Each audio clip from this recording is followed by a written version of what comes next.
still doing question 5.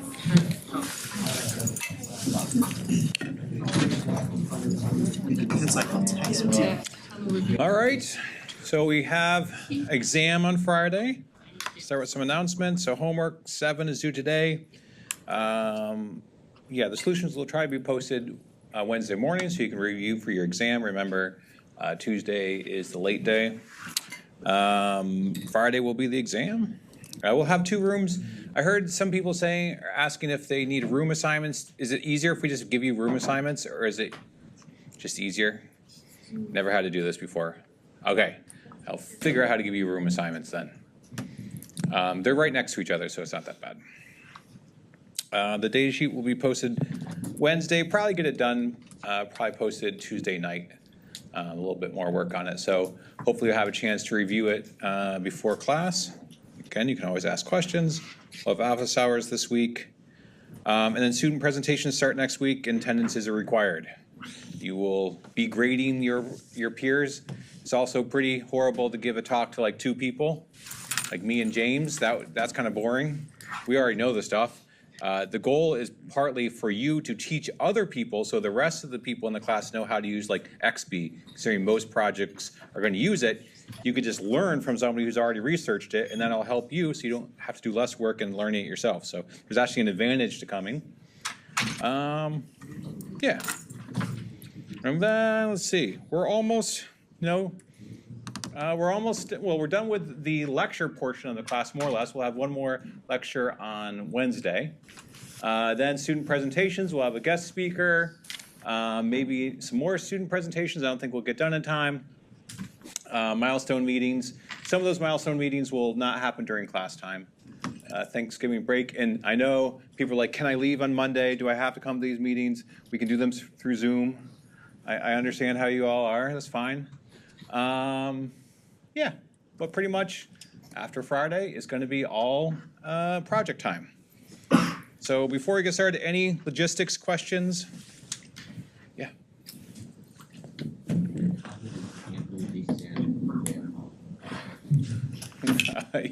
Yeah, I'm pretty confident. I've been confident since the beginning of the semester when I got this assigned the time. That's how confident I was. Before you even started this class, I was confident. I could put on election day. Would that be better? Okay, any other questions? All right, great. So today we're going to be reviewing for the exam. This is really supposed to be you guys asking me questions, but we'll go through some basic stuff. Oh, student presentations. Right, we're going to have student presentations. You have to go and sign up for a practice presentation time with me, James, or Matt.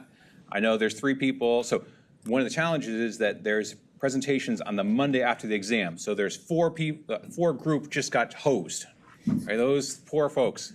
One team has not signed up for a practice presentation slot. You're going to have to do that as part of the graded aspect of the assignment. If you're struggling in your sense like, oh my gosh, how am I going to get all this work done? I will make some time available on Saturday and Sunday to have a Zoom call with you if you really need that. Okay. That's about it. Any questions about student presentations? Okay. Logistics, talked about this one. I will allow you guys to have graphing calculators, fine, I don't care. There's lots of people like, oh, I just really need my graphing calculator. I don't know why. There's no graphing involved. But the same kind of rules here. No notes on it, no sharing calculators, no emulators, nothing that's going to run code. Don't get an advantage over your fellow students who would not have a graphing calculator. So that should make it easier to get them in. Do you need a calculator? Not really. It's just helpful. It makes things a little bit faster, but there's nothing that's I think is going to be overly complicated to calculate. And we do give credit if you can just say, here's the equation I'm trying to do, and then here's the answer. I may have gotten it wrong. You still usually get a good amount of points. What else there? No phones, and we'll make sure there's a clock available. Okay. Maximize your points, state your assumptions, show all your work. It's unlikely you're going to get partial credit without it. All right, and then exam sheets, data sheets will be made available. Again, please post questions on Piazza. Last time we had some good questions about like addresses that were just wrong. We make mistakes. So we'll make sure to update the sheet and let everybody know about those, and we'll try and freeze the data sheet like 24 hours before so you don't have like radical changes to the sheet just before the exam. All right, I guess those are exam logistics. Any questions? Same as last time, pretty much. All right, so it starts off one-on-one. He's like, Okay. my friend. He's like, oh. Yeah. Study all the stuff that you can see. Okay. So topics to be covered. Yes, there's going to be some, like you need to know what memory map IO is because that's how the microcontroller works. I'm probably not going to ask you as detailed questions, but there might be a function on there, and you should probably know what ABI compliance is. So it's not, well, the goal is not to be a review of midterm 1. It's going to be more focused on these topics. It still relies on that previous knowledge. All right, so I'll go through different topics. It's an opportunity for you guys to jump in and ask questions. We can pull up other slides if you want. It's up to you. All right, so interrupts. So where do interrupts come from? Right, interrupts are generated usually in the peripherals. They could come from the bus. They could come from other places, like if there's a bus fault, internally they'll cause a system exception, which will tell the core, hey, something bad happened. But in terms of how you guys are typically using interrupts, it's going to come from a timer, it's going to come from a UART, it's going to come from some peripheral. And it literally is a wire that when the peripheral has been configured, so there's registers in there, the peripheral has been configured under this condition, throw an interrupt. That means there is a wire that comes all the way from that peripheral back to the NVIC, and that is the signal, that's the single wire that transfers the signal that says, hey, something should happen, okay? And so what is that thing that should happen? So here we have a GPIO, something happens on it, it goes high, let's say. That thing sends a signal to the nested vector interrupt controller that, and this line has a number associated with it, has an identity in a sense that it goes into a particular port of the NVIC. And so the NVIC can say, line number 9 now has gone high. What should we do? If that line goes high, what should happen? Okay, well, it's going to go look in the interrupt vector table. It's going to go figure out number 9 should execute what code? It needs a pointer to some memory location. And so in the vector table, there is an entry for number 9, and it says, okay, go execute this code. Okay? And then you, wherever that code is, you are going to write your interrupt handler. And so it retrieves the address and then changes the function of the NVIC. Okay? And so just to make explicitly clear, here's an example. Of course, it's not 9, it's something else. But here we have multiple wires coming into the NVIC. The NVIC goes, looks for the one that's responsible, looks it up in memory, and then changes the execution state of the microcontroller so that now you're doing that task. Questions? Yeah. Is the NVIC the piece of hardware in which you're setting priority, and that's kind of like your priority encoder of interrupts, or that's a different piece of hardware? That's the same, all the same hardware. Okay. Yeah.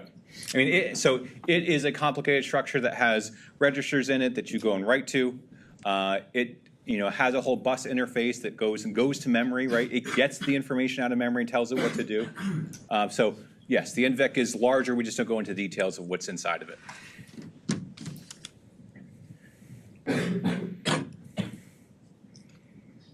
So there must be questions out there. This is your chance for me to teach you things. Yeah. Clarify that entry in the interrupt vector table is just a memory address to where the actual code is. Correct. Yep. So it's just the program counter, right? It just says, or the value that would go in the program counter, the memory address. And it says go and do this. So here in this example, in red it says external interrupt 3 IRQ handler. That would be replaced by some 32-bit number. That 32-bit number, when put into the PC, will start executing some code. That code's represented by this function here. That's what you guys write.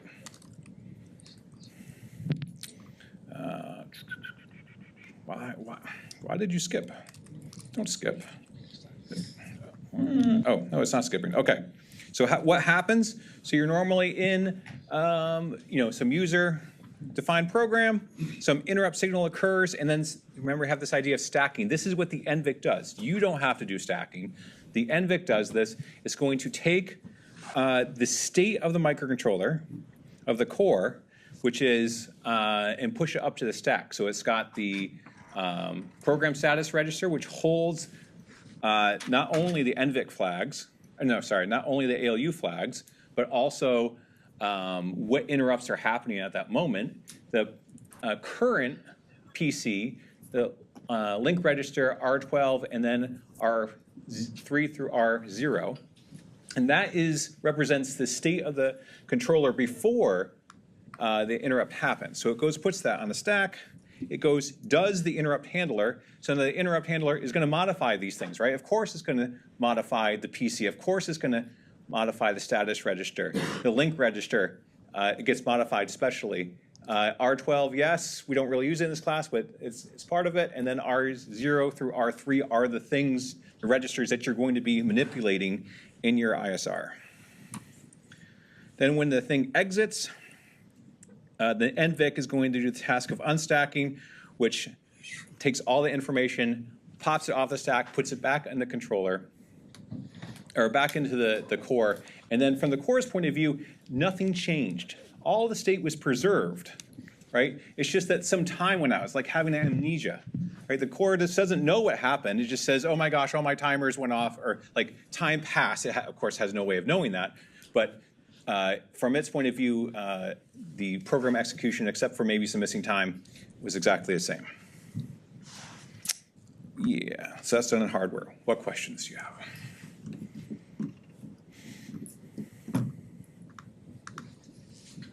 I haven't seen the next slide, but if the next slide is about tail chaining, maybe I'll save my question for then. We do have well, we don't actually have a slide on tail chaining, but we have a slide with a diagram like that. So if you want to wait a second, Yeah, thanks. we'll get there. Yeah. What was PSP? 1C. That is the program status register. Okay. So that's the thing that holds the ALU flags, right? Oh. So if you were depending on a carry, you don't want your interrupt clobbering those flags, and then you come back and then the carry is not there anymore. It also has other flags like errors and exceptions. Yes? Yes? Well, I'll put them online afterwards. They are distributed throughout the slides that already exist. But yes, I did not post them, I guess. Okay. Man, you guys must be crystal clear on these NVIC things and interrupts. All right. It's important to understand this diagram, what's happening here, right? You have code, you have your interrupt handler, you have you have your registers, you have your stack space. The one thing that we didn't really talk about before is that when you are in an interrupt, you're going to change your link register. It's not going to be the link back to where you were. The link is the special link register, right? And it does that because if you go to this spot, it tells the hardware what to do. That tells the hardware my job now is to unstack. Without that, it would just go to, and you did a BXLR, you would just go to whatever that is and keep executing. You'd still be stuck, in a sense, where the processor would think you're still stuck in the interrupt handler, even though you're executing some wild code. So this is the way they get around that. They say, link to this special thing. It kicks off the NVIC to say, oh, I'm supposed to unstack. Okay.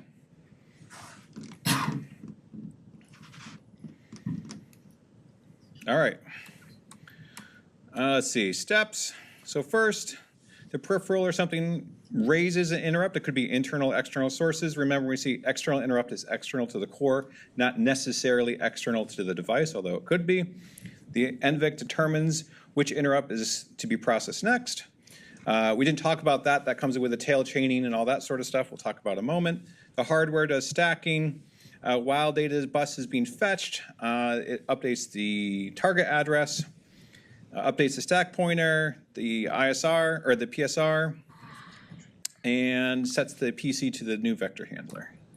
Oh, and updates the LR to the special execution function. That's the FFFFF9. And then, while not really covered, we don't really do a lot of timing diagrams on it. It's just kind of good to know that the latency is around 12 seconds, or 12 cycles to get in and out. And that's mostly because you have to go all the way to memory, get that data out. Okay, so you talked about tail chaining. It's important to remember how all these things work, right? So here you have a program, some interrupt went off, you did stacking, then you're in the interrupt, and then when you leave, you unstack and go back. But there's all those edge conditions of preempt. So this would be, preemption would be if an interrupt while you're here, an interrupt that is higher importance, but lower interrupt priority number happened here, then it would preempt this one. You'd stack on top of this, execute this new interrupt, and then come back. Tail chaining is when you have sub-priorities or things of equal priorities. You might do it afterwards, and then late arrivals is while in the stacking process here. You might say, okay, this later one came, but it happened before we hit here. Let's just switch to the more important interrupt. Does that answer your questions? So just to clarify, when you get preempted, you need to like restack because you need to save where you were in your function. But then if things are the same, you can't knock anything off. Everything's the same priority. Then you are able to tail chain. You don't have to keep restacking. Correct. Because things run like one after another. Yeah. Cool. Okay. Thank you. If anybody wants, we can go to those slides. I don't have example of tail chaining set up, but you have it correct. What's the difference between tail chaining and late arrivals again? Where it happens. So a late arrival is here. So say you have an interrupt and then you have another interrupt that occurs here. This interrupt is more important than this interrupt. But it happened a little bit late. That's why they call it late arrivals. Happened just a little bit late. So let's, instead of going and starting the lower or the least important interrupt and then interrupting it, let's just switch to the more important interrupt before we go forward.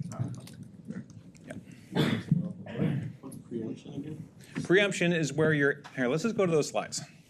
Because I could fake it, but I'm not that good at faking it.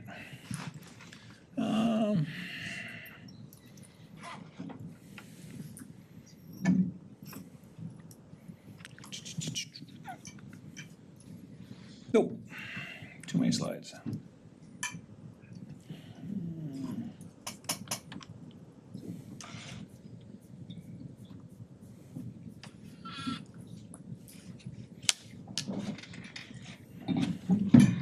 Sometimes we call it nested interrupts.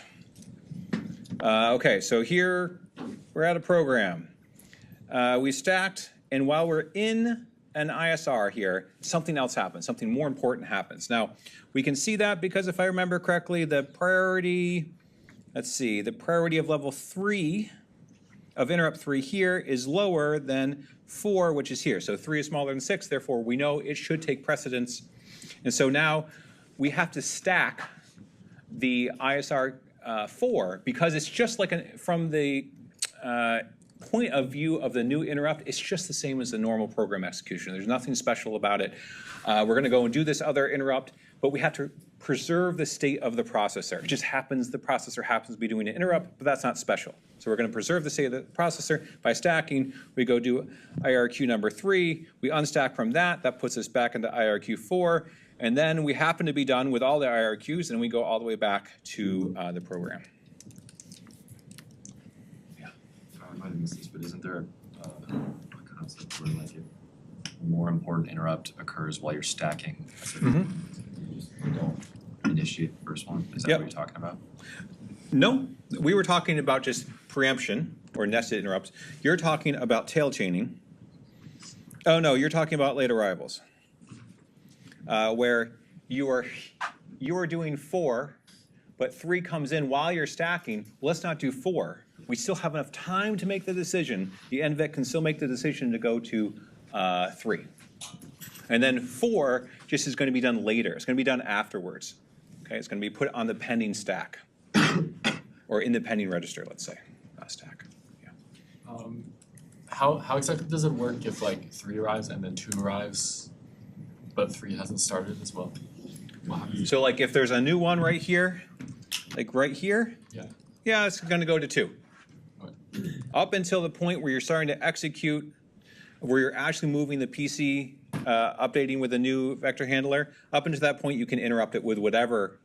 You can change the interrupt that's going to be serviced up until you start the next one. Yeah. Is there like a buffer to deal with that? Or like what happens if it happens like right on the edge, is that not gonna trigger a hold time constraint or something? The NVIC takes care of this, right? How the details of all the constraints is a little bit unknown. We looked at some of those timing diagrams.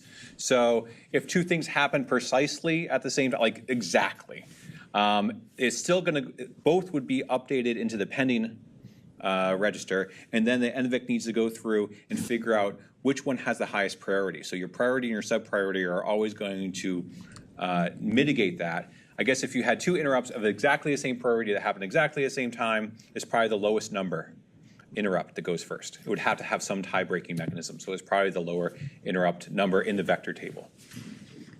Yeah. Do later rivals work with sub-priority as well? Or Sorry, say it loud. later rivals work with sub-priority or only preemption? Sub-priority, I don't think it works with sub-priority, only for preemption. Because sub-priority is going to say, inherently is going to say that two things have the same preemption priority, and then one has a higher sub-priority. It's just the order in which they go. So it's not about preempting. This is saying when they're stacked up or when they're in the pending buffer, which one should go first. So, can you ask me this interrupts example? So it stacks, okay, stacks interrupts floor. So interrupt 4 finish, and then start. Interrupt 3 is a IRQ 3 is a lower priority. So Yes. These are golf scores, so lower is better. why does that unstack and go back to 4? Or is that just like So the BXLR is just indicating here that it needs to go back to the program? yeah, it's ended. The interrupt has ended, and it's going back it's going back to the special link register, which tells the hardware to unstack. So it kind of just like unstacks to 4, then unstacks the program immediately. Yep. It doesn't perform the interrupt 4 again. Well, okay, hold on. We had one interrupt. 4 has gone off one time. 3 has gone off one time. Okay, so it has to complete 3 and 4. It's trying to complete 4. It got interrupted, right? So now it's gone to 3. It goes, 4 has not completed. Then when 3 completes, it goes back to 4, finishes off 4, and then goes back to the program. Isn't 3 a higher priority? 3 is a lower priority. Remember, priority is the difference between importance and priority. So you want low priority numbers. Low priority numbers mean more important. Oh. It's It's golf score. So you just have to remember golf. more important. What's that? 3 is more important. 3 is more important because it's smaller. Look, I don't make this up. I just teach it to you. That's how it is. Sorry, I don't know. Could you re-explain the difference between enabled and active bits? You could have interrupts that are configured, like you have a timer that's going to go off or something. But it doesn't mean that you have enabled it to actually interrupt. Like the interrupt could fire, like you made the hardware, gets a UART packet, it fires. But this is where you tell it, the NVIC, should you respond to that? And so that's what this means. Good, yeah. As for active, so both technically the level 4 interrupt and the level 3 interrupt would be active at some point. Yes. Okay. If we go back through the animation, Perfect. yes, they were both active here. Good questions? Yeah. So just for late arrivals again, if you haven't started the interrupt and you get a new one that is the same priority but lower sub-priority, would that switch or would it stay the same? I don't know, I have to go look it up. I feel like there's some special nuance I've forgotten there, but that's a good question. So now at least you're thinking about what are the key factors here. But I think late arrivals may only be for preemption priority.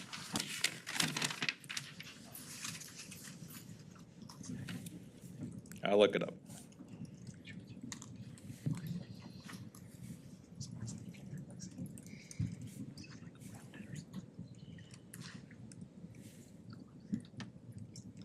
Okay. How are we feeling about interrupts? Everybody feel like you're gonna nail this figure? Like, yes, got it? Okay. Yeah.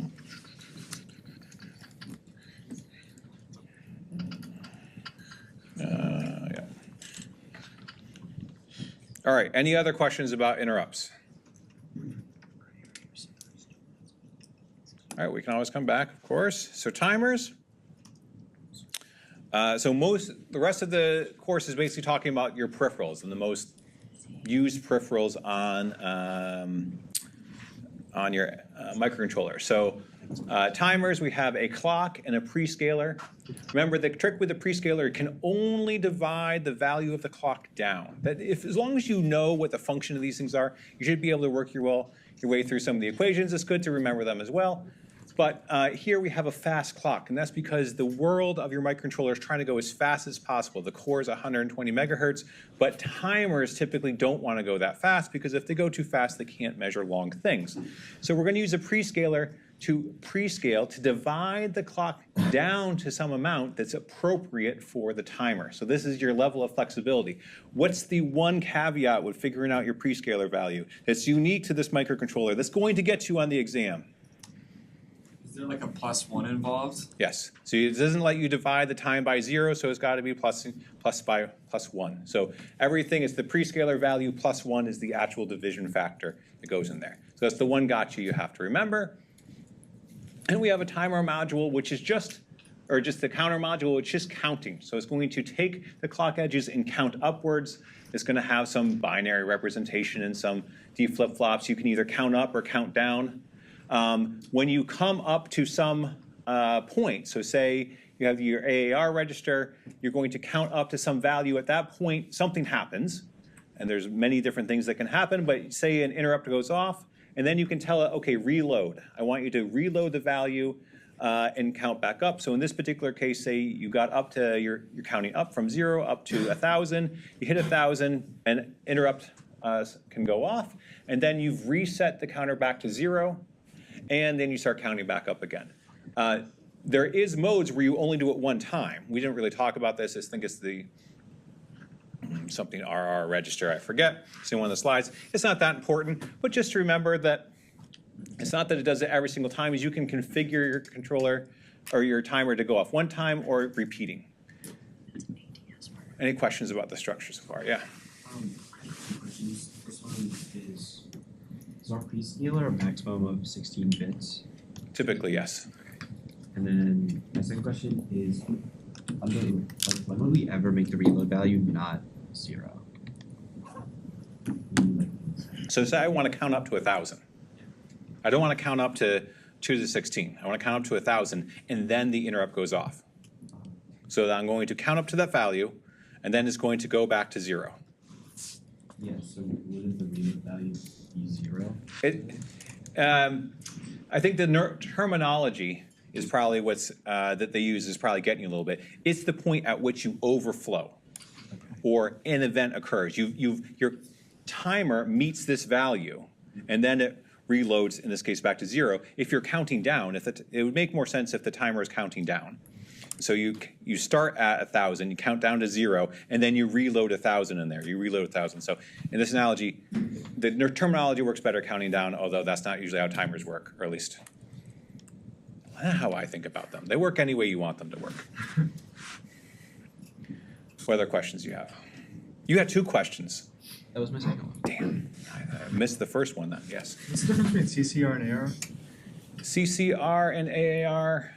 CCR is, if you're doing pulse width modulation specifically, that is your capture compare register, which is great. I'm glad you're here. Set that right up for me. That's fantastic. I love that. You'll be getting your check in the mail. So here, your CCR register is, you can account an event that's independent of the overflow. All right, so now I can set my timer. If we're thinking about pulse width modulation, we're talking about our timer has some frequency associated with it. The AAR is giving you that frequency, but you may want a duty cycle or something that happens, in a shorter time scale. Then you can set your CCR to go and compare. It says capture, that's what's highlighted, but really the mode you're talking about is the compare, where you're saying this thing equals that thing, therefore set an event that goes off. It's nice because what happens in most timers is that you have multiple capture compare registers that can each have a different event associated with a timer value. So you set up, it counts up to something, one goes off at 1,000, 2,000, 3,000, whatever that count is. Yeah. Can you remind me the way that it does pulse width modulation? Because it seems like right here you're saying it triggers an interrupt, but if I remember correctly, interrupts take a while to, so if you have a fast clock cycle, it won't be able to do Correct. that. So there are many things that could happen off this, as per your data sheet tells you what's possible. One of them is an ISR. The other one, when the hardware specifically supports pulse width modulation mode, so you would configure it to be in PWM mode. You remember you have like different ones, like positive and negative edge, and like all the different versions. I forget, there's 4 of them. And there was like up and then down, all the different ones. And so that would be another kind of block under here that's not on this diagram. And so then because you've configured it, it just looks at the CCR. Whenever the CCR is hit, then it does a task, goes up or goes down. So yeah, so in that sense, there's helper hardware in the timer that's going to send signals out through the GPIO pin, which has been configured to connect to that timer, independent of the core. All that happens without the core.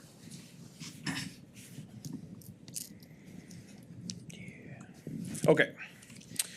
So this was talking about capture. Capture is good for trying to measure the external world.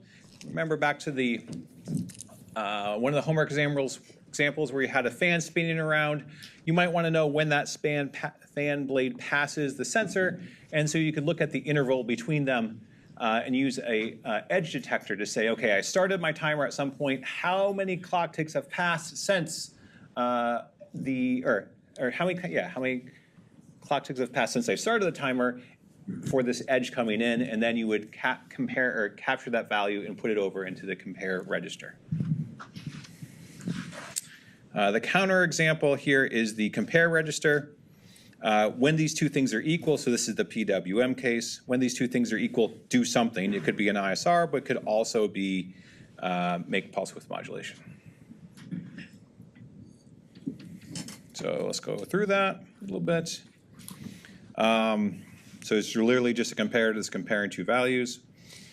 You can, these are the different counting modes. You can count up, you can count down, you can count up and then down, whatever you like. These are all values that you would put into your, how you would configure it, some registers that you would set to configure what mode it's in. So here's your auto reload register value. Yeah, so here's counting down and then counting up. And so if we expand that to pulse width modulation, here's where we add our CCR. Our CCR register would be, in this case, the reference line. But at some value, the timer is counting up. The time on the counter equals the value in the CCR register. That happens, an event occurs. In this particular case, the pulse width modulation goes up. Then it gets to the AAR, right? The thing overflows, and then the pulse width modulation goes down. So this is nice because you just change one value, your CCR controls your duty cycle. We'd have to remember which mode is which. Nah, I can't remember which mode. And you can just say, like, if you get in this thing where you have no mode, you say, I assume this mode is up or down or something, unless we tell you specifically. Just double checking my understanding. Therefore, the ARR would control the PWM width. The AAR effectively here is controlling the frequency, or the period. It's probably more accurate to say the period, while the CCR is controlling the duty cycle. And so one of the, as you set up your timers, remember there's this trade-off, like there's too many variables, right? It's not, if I give you a problem that says give me a PWM, you have your CCR, your AR, and your prescaler. So you can have freedom to usually solve most problems. So the question comes down to what's the resolution do you want in your step size? Do you want this to be big and chunky, but maybe go for a really long period? I think that's right. Or do you want it to be nice and smooth? All right, so that's all I had about timers. What questions do you have about timers? Yeah. So if you're like controlling a servo, is it safe to assume that like 0 degrees is like completely off, and then 180 degrees is completely on? Conceptually, yes, but in theory, no, or in practice, no. Your data sheet is going to say, I expect pulses of this size from this size, and you do whatever your data sheet says. And so usually it's like, I need a minimum pulse, and it's like 10% is actually 0 degrees, and then like, 100% or maybe 90% is actually this other thing. And usually there's timing that's required. You have to have pulse widths at least this size.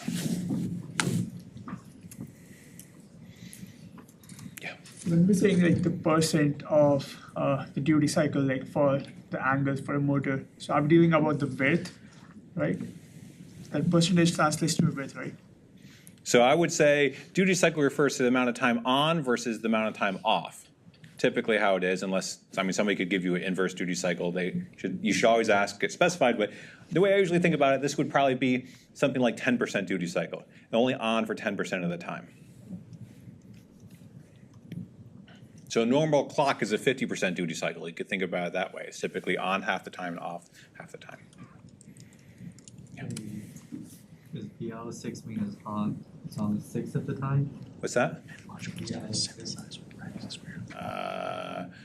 Sure, I guess. If I looked at, I forgot this was here, but yes, this would be the average output. So I guess it's only on the 6th of the time.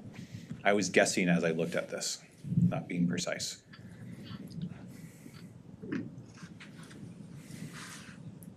Yeah. Sorry, a dumb question, but how does it know when to start? Really loud. How does it know when to start the PWM signal? Like every period starts with and as soon as it starts counting down, it drops back to 0. So you're saying we started at 0, we started counting up. We got to some value. How do we know when to return back to 0? Is that what you're asking? You see how, I'm assuming these two graphs are lined up. You see how the beginning of the signal, like here. You come up here, show me what you're talking about. you see TON? Yes, The left side. this one. Left. Who's left? You're right. There, whatever you want. Okay, this side. Yes, how did this decision get made? CCR. So we have a step function that's rising up, or I mean a ramp function essentially, and while the y-axis is the count in the register. So we're counting up until the value in the timer equals the CCR, and then some event happens. That, yes, in this particular diagram, it's the reference signal. I clearly took the slide out of the wrong part of the lecture. It should have been like 3 slides later or something. But yes, in this case, CCR is the reference signal. And AAR is where?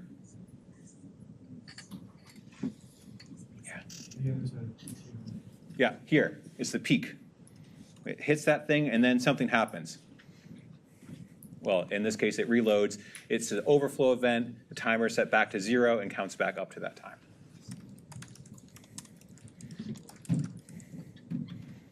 You guys ready for those times? You're making some pulse width modulations. You excited about it? Yeah. This guy's always excited. He's always happy. Okay. All right. Serial communication it is.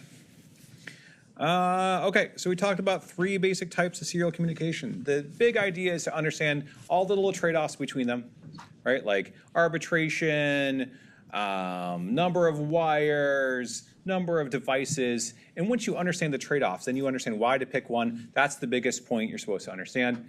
There are timing constraints and how bits get demodulated and all those sort of stuff. Those are important as well, but really it's the big picture stuff. So if we think about UART, UART is device to the device.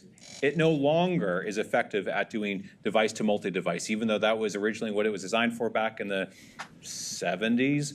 Now we're just going to go from one device to another one. Where you typically see this is, say, you're trying to talk to a USB. You're trying to talk to you through USB to your computer, but you don't want to write a USB controller. It's horrible. It's painful. You just buy a chip. You talk to UART. And then the chip manages all the wireless communication or the Bluetooth communication, whatever it is, and talks back to the other device. So it's a nice little bridge. It is asynchronous, meaning that there is no clock. We only see transmit and receive, which have to be flipped. You can remember that because my first board, I did not do that correctly. I went and put TX right to TX and RX to RX, and it was bad news bears. And so I had to go and cut up my first PCB and rewire them with little blue wires. So you always try cross those, and you always need ground. What else do you need to know about UART? Yeah. You have to agree on a lot of things. Yeah. Agree on parity and baud rate and I think just total bits. In addition to that, that's it. Yeah. In all the protocols, you do have to agree on something. There are self-discovering protocols like the internet and all that sort of stuff. But here, like SPI, you have to figure out what the wiring interface is. You have to agree on packet sizes. This is also the case here. Do we have a slide on? Yeah, we have a little bit. Yeah, there's no clock. How is that possible? So part of that, remember, is that we have the start bit. So the start condition is that the channel is high, and then the channel drops low, and then something happens. So that start bit's important. It signals when you should be, essentially, it's when you're pushing the kid on a swing, it tells you when the period is, when to start measuring. Then use your your internal timers to oversample, figure out where the middle of that packet is. How do you know? Because you already negotiated beforehand so that you know what the timing should be. And then you start clocking in the bits. There's an optional parity bit. The parity just allows you to figure out if any of those other bits have been corrupted. It doesn't tell you what happened. It just tells you that something happened. So at least it's not error correction, but it's error detection. And then you have a stop bit. And that stop bit's required because it has to go back to high in order to have a transition for a start bit to go to high to low. So those are the start condition, end condition. Sometimes there's multiple stop bits. And then there's usually 8 bits. Almost all times there's 8 bits unless otherwise stated. But it's not impossible to have other configurations, bit sizes.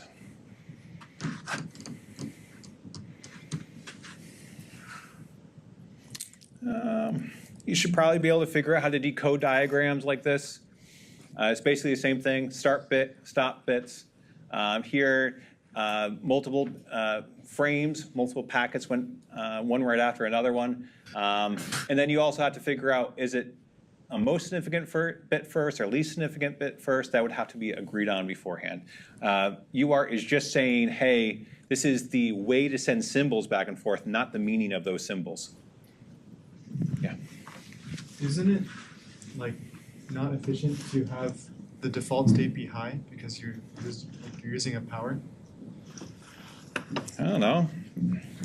I mean, okay, just theoretically, you agree that you could have a capacitor that just has voltage on it, right? So like just holding things high without a load isn't necessarily power inefficient. And then these things, but yes, it also tells you that there's something there. When you're unplugged, you don't want to be like, aha, I'm connected to UART, right? That's also a little, I mean, that's the problem with I2C, right? You can, if you get a NAC, you don't know if it's the device isn't there, isn't ready to respond, is the wrong address, or just isn't plugged in. That makes sense. Okay. Other questions? Yeah. Is it true that UART can transmit and receive data at the same time? It is. That's a good point. Those lines are completely independent of each other, and all the hardware works independently. Since there's no clock, there's no clock in between, there's nothing that requires them to be aligned in any way, so you can transmit and receive at the same time. You can also do the same thing with SPI, although sure, you can transmit and receive at the same time in SPI. It's fully duplexed. It's just these things typically don't happen. Just think how we would program something. Usually you ask for data, you get data back. It's unlikely that you're going to be transmitting and receiving at the same time unless you pre-agreed on that. You know, I want to send you data, you're going to send me data.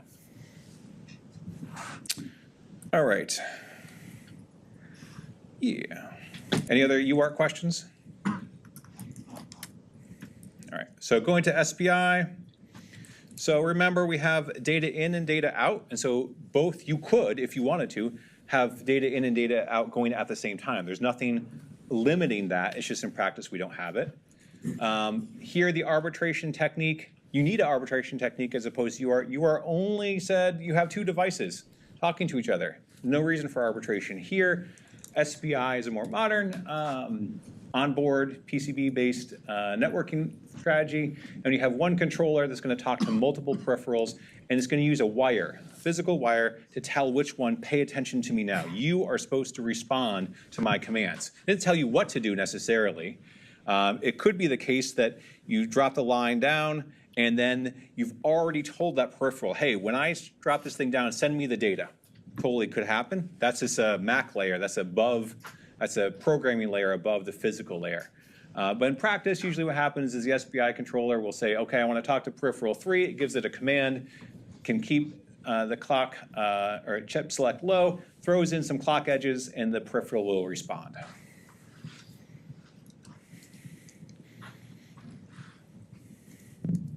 Yeah, what questions do you have? If multiple chip select lines are like triggered. Ooh, you could do broadcast mode. There's nothing that says you can't do that, except if you had a bunch of chips that didn't speak the same languages, in terms of like this command does this, then they might not understand each other, but there's nothing preventing that from happening.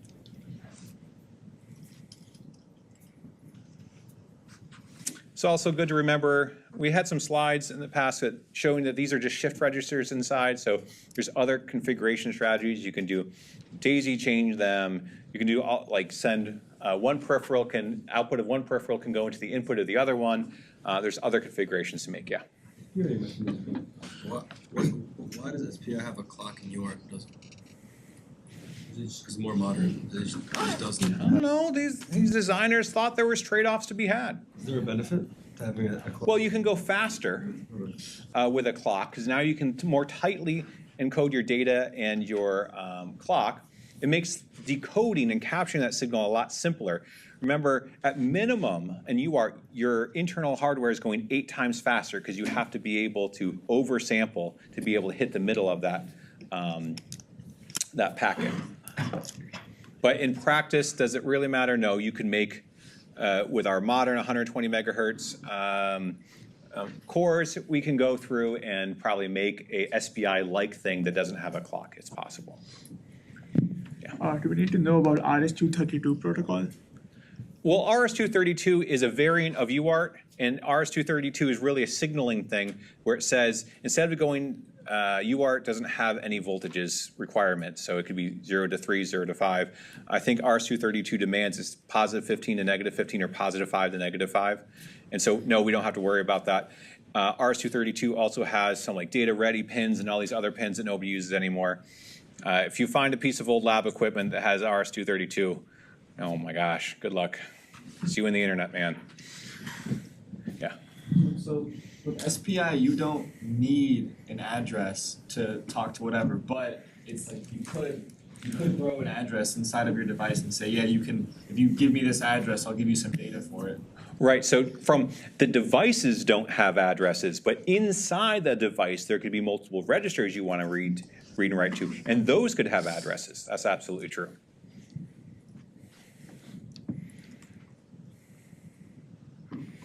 All right. There's this horribly complicated diagram that makes no sense to anybody. Great, I put it on here just to confuse you. But it's probably good just to think through why all these options are here, right? Or just what they are, right? You can go on the positive edge, the negative edge of the clock, where the data is being sampled. I'll make it explicitly clear on the exam which mode you're in. I won't ask you to remember, because again, I don't remember which mode is which one, if it's whatever the numbering there is.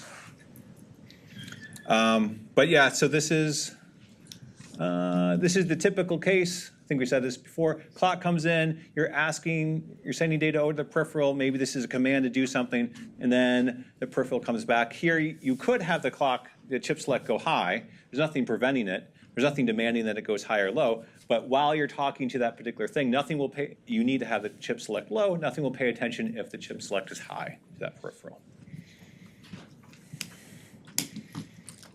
All right, I²C.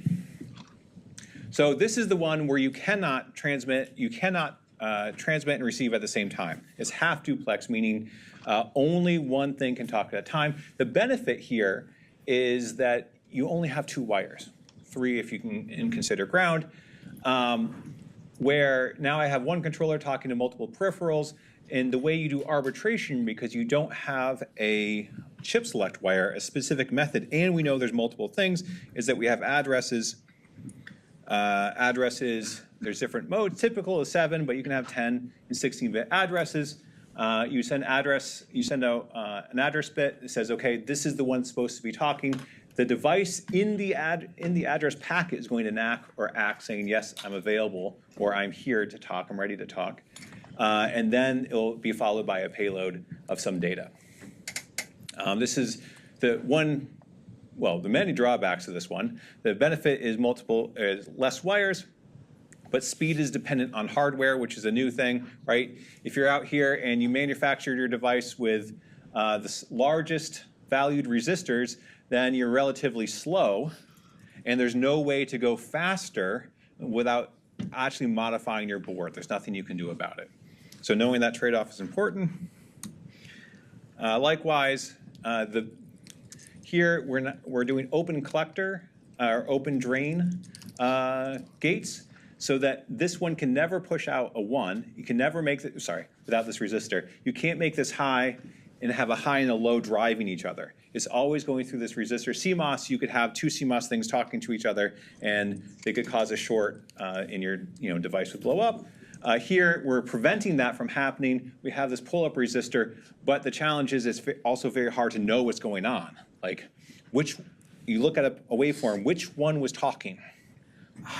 Right? Because it could be either one. It's all mask is hidden in there. Or you could have a peripheral, one of many peripherals, is this being naughty and always pulling the line low and hosing the bus for everybody. That would be bad. So there's other problems to overcome, but it has a benefit of that it's safe in the sense it won't cause short circuits. Yeah. So some peripherals, I know they give you the pull-up resistors built in. If you have more than one peripheral, do you need to take them off, or is it okay if you have those resistors in parallel? Well, the resistors in parallel will half the resistance if they're the same value. So now you'll start getting smaller and smaller resistors, and therefore it'll be harder and harder to pull it down. So you'd only really want one set of resistors for your entire bus. Putting more is only going to cause you more problems, going to increase power consumption.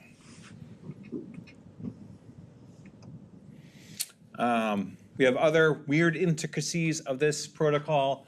There's certain start conditions where the data line must be pulled first, pulled down low to take control of the bus, and then the CS or the clock can start going. The clock is also weird, at least in my opinion, where both the positive and negative transitions happen inside the data. Right? That's typically not how it works. It's usually the positive edge rises in the middle of the data, and then the data transitions on the negative edge. Here, both the positive and negative edge happen inside the data. It does require more timing hardware internally on the device, but again, in the modern era, that's not that big a deal. It just means that you have to remember this when you're looking at timing diagrams. So here we have n bits. We have a start condition, bits are logged in, and then we have a stop condition where SDA goes high and then your clock goes high. It's not shown here, but it is shown here. Right?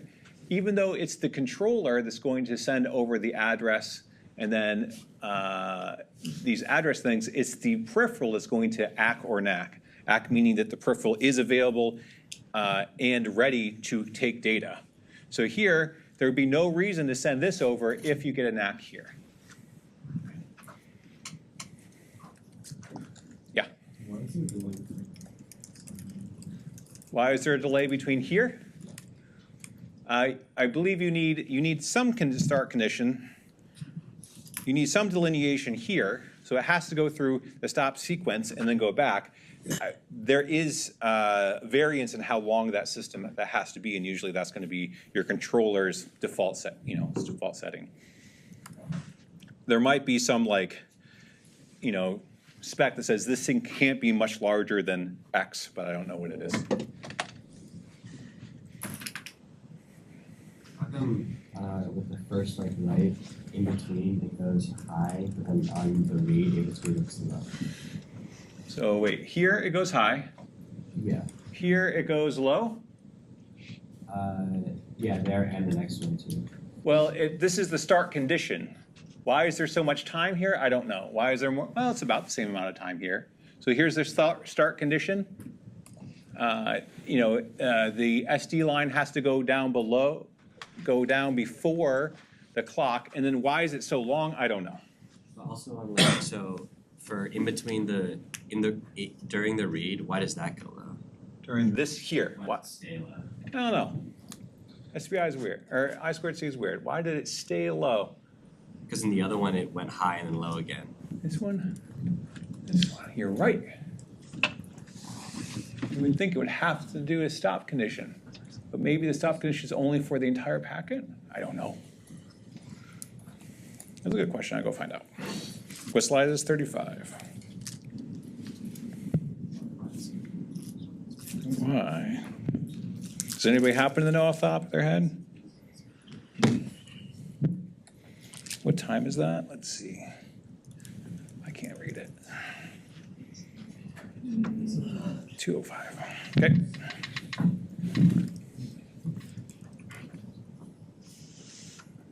Okay. So in lab, we did like all this stuff with the HAL API. Like on the exam, could we like would it be fair to like do this all with the MMIO MMIOC? like memory mapped IO, Yeah. and like doing all this. So yes. So I think you're saying, wait a second, this is unfair. You're asking us to understand register bare metal programming, but yet in lab you give us HAL and makes everything easy. Yeah, sounds unfair. But really, we need you to understand how bare metal programming works. Where do those addresses really line up? So we could make you suffer all the time, like we did before we revised labs, not give you HAL and just bare metal program the whole thing. The challenge is that what you're capable of making is very small, because now you take so much time bit banging every single register. And also the microcontrollers have gotten so complicated that you really need HAL to get everything done. So yes, there is a disconnect in this class between the requirements of understanding what bare metal programming is and the usefulness of HAL in getting your projects done. But you're only going to be punished up until Friday. And then after Friday, you can use HAL.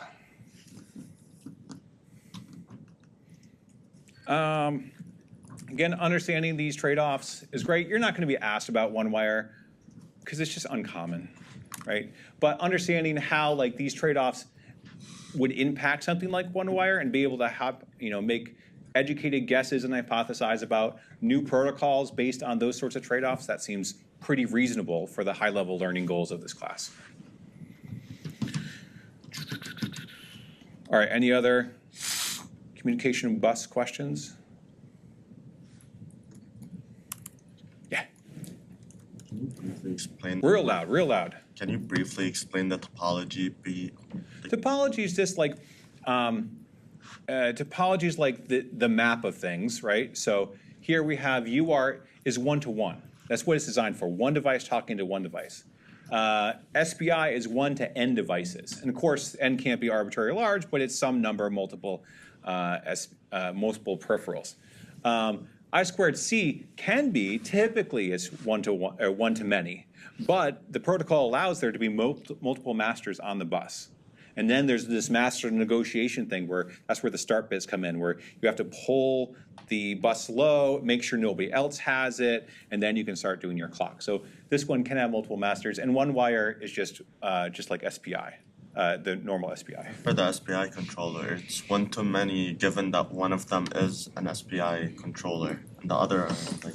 Yeah, most of everything in here is the controller, and this is the other one, or the peripherals. Yeah, that's how to read that. Okay, on to the wonderful world of ADCs. Should be fresh in your mind. We talked about 3 basic types of ADCs. Flash, slope integrator, successive approximation. Understanding the trade-offs between each is important. Remember, flash, as the name can suggest, is very fast, happens in one cycle, because you're using comparators to make a decision on every possible voltage level. So it happens very fast, but usually a high power consumption in the sense that you need lots of comparators, you need lots of resistors, so it's a large area. So these are good for typically expensive things, like oscilloscopes. You want oscilloscopes, you're willing to pay a lot of money for oscilloscopes, so you're willing to pay the extra effective size cost of having lots of resistors. Power consumption is higher on this one because every time that changes, you're consuming more power by switching that comparator. And so something that plugs in like an oscilloscope makes sense.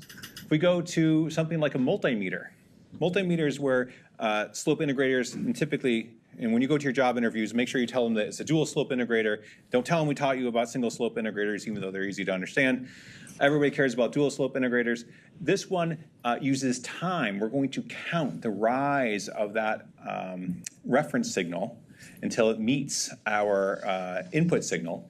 And so these are good for slow things. So multimeters don't measure things quickly. They integrate over a long period of time, so they have a finite update rate, and they're battery powered. So this is fairly good from a power point of view. This is what is in your microcontrollers. So SAR has a trade-off between time and accuracy. Here it's going to do a binary search, trying to use the DAC to look for the voltage that's closest to the input voltage, and then return that value. And for the single slope integrator, if you're increasing the bits in the counter and effectively making it run slower, are you being more precise because you're dividing by more decibels? Yeah. Okay. Now, you might come back and say, why am I not just going at the fastest clock speed as possible, assuming that my counter can go up to that value? So typically, yeah, they're always in high-res mode, but there is a trade-off. Yeah. How often does like the choice of the DAC and the SAR like affect how accurate we are for ADC? Because like we have like around 4 different types of DACs as well. That would change like the complexity and the trade-off values, right? Because then we can have a more complex DAC, which makes the entire thing slower. Yeah, so it does make it, so the correct DAC should be chosen for your SAR ADC. Typically is going to be like a R2R ladder. That's typically what would be an effective method.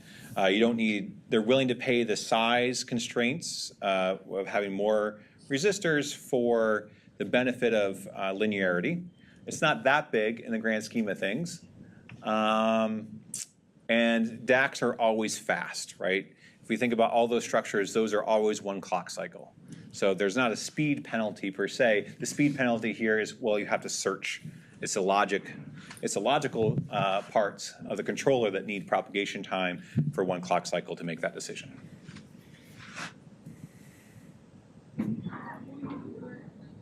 Yeah. Is it safe to treat ADCs and DACs, you see them a question, with just you have n bits, this is your reference. Can you treat it like it's a black box? Yeah, I don't care. Okay.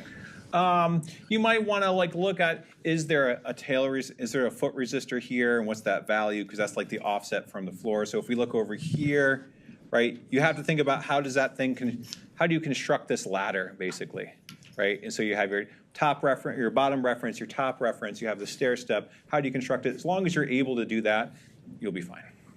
Because they're both, the process of going from analog to digital and digital to analog uses that same ladder structure, that same conceptual framework. Yeah. Some devices literally have a negative reference. Your device doesn't. It's just ground. These are more on like high-end ADCs, like your oscilloscopes. But it's a good thing to keep track of. Yeah, I forgot why I put this on here. Great, make the point again. Any other ADC questions?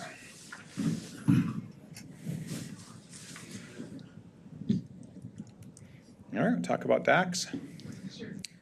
Oh wait, that's not the one I want to talk about. There we go.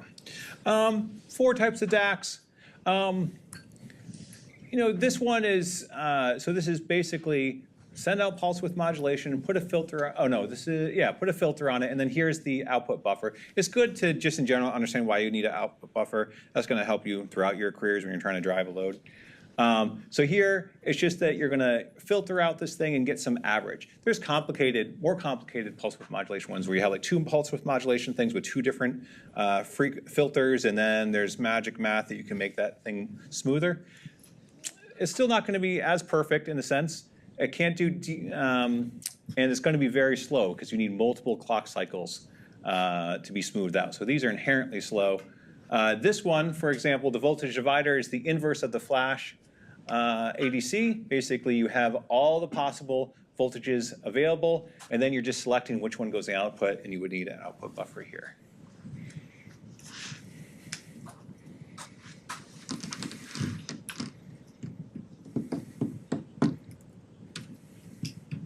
I'm excited. You guys are going to be experts at this one. All right. The other two are R2R ladders and binary weight. They're cousins of each other in the sense that they're both current summing DACs, which means that you have different amounts of current flowing into the negative node. There's some feedback which turns that into a voltage. Here is a structure that has better linearity than this structure, but essentially they're trying to accomplish the same thing. Okay. So really the trade-off is size and linearity. And the key is work. If you're not familiar with the summing amplifier, just work through it and fall sad, you'll figure it out. Clarify the definition of linearity again. Linearity is the idea that when you're doing your step sizes, say here, are those step sizes the same size each time? It may not be the case. In fact, no, come back. If this one happens to be slightly smaller, every time you use this portion at 16th, your smallest bit, then you're going to have a little bit of variation. So every other code is going to be slightly off. That would make that ladder structure worse. Here, you're more likely to have values that aren't exactly matched. So that staircase is not going to be perfect. Yeah. And that's from what we talked about with the resistors not being perfect. Correct. It's hard to get any resistors of an exact value anywhere in manufacturing. You go buy a resistor from DigiKey, it's going to tell you with a tolerance on it, right? Usually, what do you think a typical tolerance for a resistor is? 10%. 10%? 5%? Anyone else? 25%? No, that's a capacitor. Maybe 2%. Those are the common ones. 10, 5, 2%. But think about even 2% change when you have a lot of bits is a big difference, right? So that's going to corrupt your stuff. You still have, when you go to silicon, you get tighter tolerances, but it's not perfect. So those errors will creep in. Other questions? Yeah. When you're doing like ADC DAC math, are you always just rounding down? Like for instance, if you want to resolve to an analog value because of the way that steps work, you need to round down, right? Yeah, round down. And then when you're going from an analog to digital, and you have Like, I don't know, like a 2 point something, do you still round down or do you need to round up because you can't like... There was a diagram that talked about offsetting. I don't have it out here, but remember it was like the offset, there was like the round and the floor, and all it was is if you took that whole stack and slid it over a little bit, then you would be able to use the rounding method. And all that really means is if you go look at like your flash, like is there a resistor here or not? And what's the size of that resistor? So here the resistor is valued R, but if you made it half R, then you're doing the rounding method. So that's where the hardware influences whether you're rounding or or just rounding up or, yeah, rounding. Cool, thanks. Yeah. Yeah.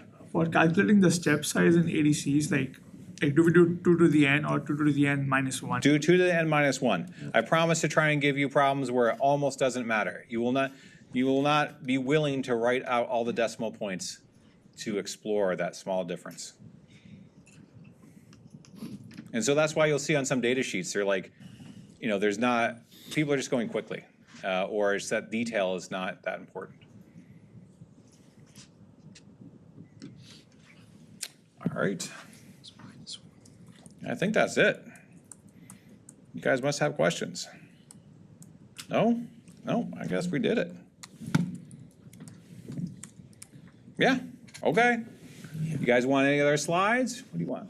Sampling frequency. Oh yeah, the analog stuff. What do you want to know about that? What is it? Why do we have to learn that stuff? Those are good questions. Let's go to analog.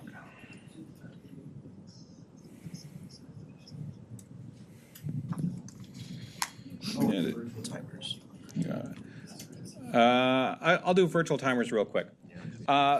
Virtual time, it's an important concept to understand how you take a physical timer and turn it into multiple timers. That is a fundamental element of how you would make put a operating system on these microcontrollers, and so I think it's free RTOS is kind of built into how, or maybe it's something else. There is an RTOS, don't use it. I mean, you can, it's a lot, and I don't know if you'll get benefit from it. And so we're teaching it because it's a fundamental component.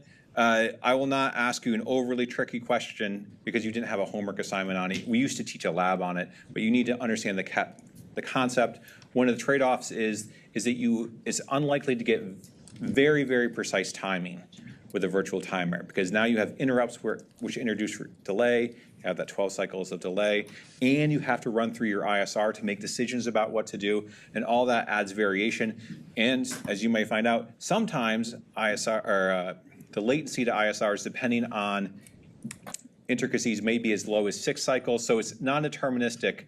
So on the order of like 100 cycles, you may have some variation. But if you don't care about 100 cycles because it's human time, virtual timers are great. So I think that's all I wanted to teach about virtual timers. Are there more questions? Okay, who asked? Do we have to know the envelope for sample and hold, or? Now we'll say you learned that in 215, or will learn it in 215. But you should sure know why you need it. Cycles or something like that, because that was like one of the. Yeah, that where I made you look up in the data sheet and learn things, that would make me so happy. Oh my gosh. Now I'm not going to give you a big well, I'll give you a big data sheet. It won't be that horrible, and I'll make it clear, but you don't have to calculate it. Is the lecture today and the slides getting posted or not? Yeah, I'll make this lecture available soon, just so you have that benefit, and then I'll put the slides in just after this. With sampling frequency stuff, can you just like pretend like you always really care about the signal and use the oscilloscope theorem?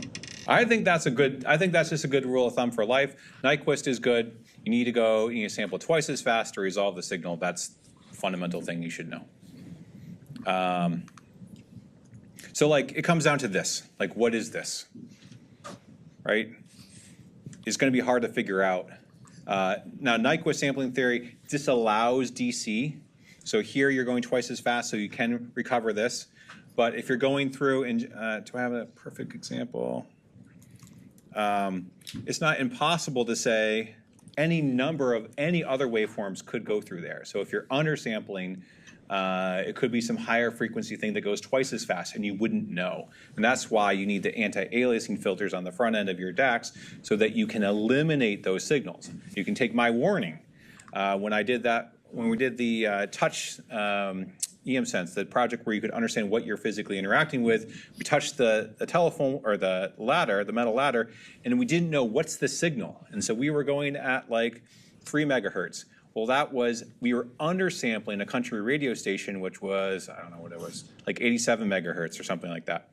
And so we undersampled it. The data came into our ADC, into our algorithm, and we're like, oh, it's there, but we couldn't figure out why it was there until we figured that out. We should have put an anti-aliasing filter on there to eliminate some of those loud signals so we wouldn't get fooled.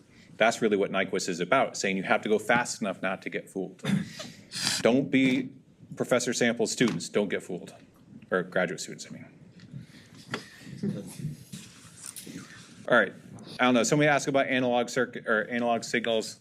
You have to ask me a more directed question now. Right.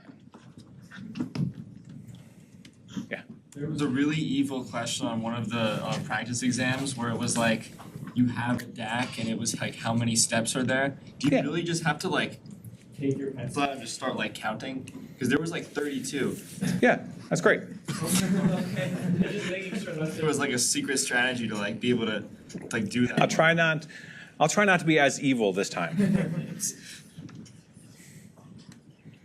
I mean, that's a big promise. Oh.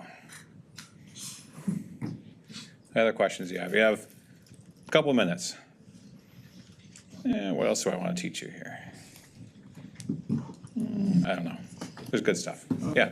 How does the anti-aliasing filter help with like the Shannon idea? Because like, isn't the filter just like removing the extra outliers in the signal that we might? No. It's removing frequencies higher than your Nyquist sampling rate. All right? So I don't want, if I have a 1 megahertz sampling, I can only resolve 500 kilohertz signals. So I should put a filter that kills off anything higher than 500 kilohertz so I'm not fooled. Because Nyquist won't help me with that. Yeah. There was this like general rule of thumb, right? That like times 5 or times 10. So like, what do we use in the exam? 5, 10, or 2? Well, that's just a rule of thumb. That's not an explicit like, oh my gosh, law. Nyquist is the best you can do. One of the challenges with Nyquist, it assumes perfect time and magnitude resolution, right? And so if you get variations in those, then your ability to resolve signals over short time spans becomes worse. So I would just say for you in the lab, 5x is what you're going to need to make sense of the signals that you're looking at. So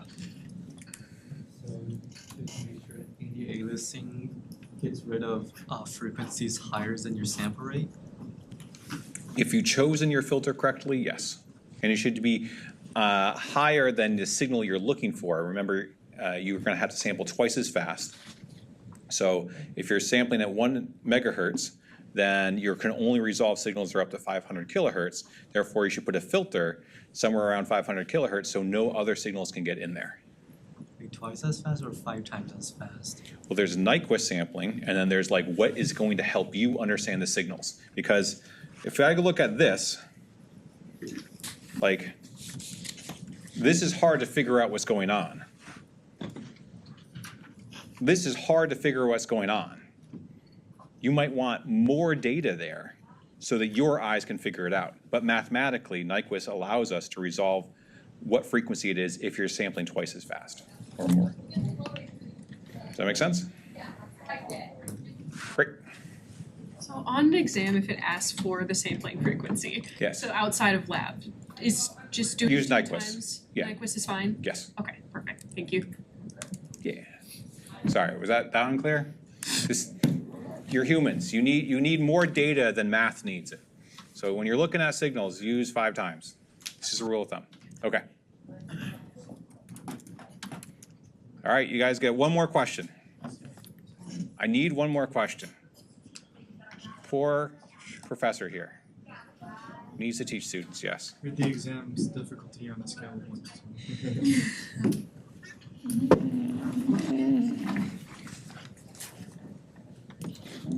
Probably not. I don't know. I think they're all great. Probably not as tricky as some of the past exams. Yeah. A determine? Yeah, I mean, we just do whatever. It's it's whatever. Like the university puts up these grades equal that thing. It's it's like the cutoffs of like, what is it? 3 or 96.66 is an A plus, and 90, whatever it is. Default typical. Yeah, it's like default and typical. What happens is typically, the exams and some of the labs and the projects cause scores to be a little bit lower, and we usually end up rounding up. So it's rare the case where somebody's like, hey, I don't know. Everybody, there's always a curve up. It's usually what we find. Small but typical. All right, any other questions? Oh, thank you. All right.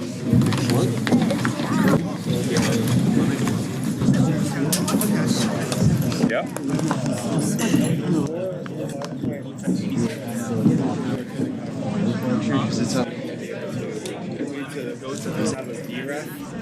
Is it safe in you could select 2 different VREF values in the architecture for the STM32? One was 2.5 and one was 2.048, I think.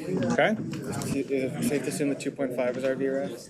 Well, it could be 3.3. You can check. You can get VDD as well. As long as we stay at our assumption, is that fine? Yeah. Would you mind staying for 10 seconds? I sent you an email with Lucas CC'd. We have a presentation next Monday, so could we have a thing on Sunday, because we have exams Friday and I have another project due on Thursday. And Okay. That's fine. presentation was. Just wait a minute, we can find a time. Did you send that to me this weekend and I missed it? I sent it this morning, yeah. I'm a 24-hour email latency sort of person. But let me post these slides quick, and then we'll go. And if you have a moment, we'll look at the calendar. Yeah. Moments up. Sorry. Like we thought that we were gonna get the robot moving first. Like we spent all our like R&D time on like controls.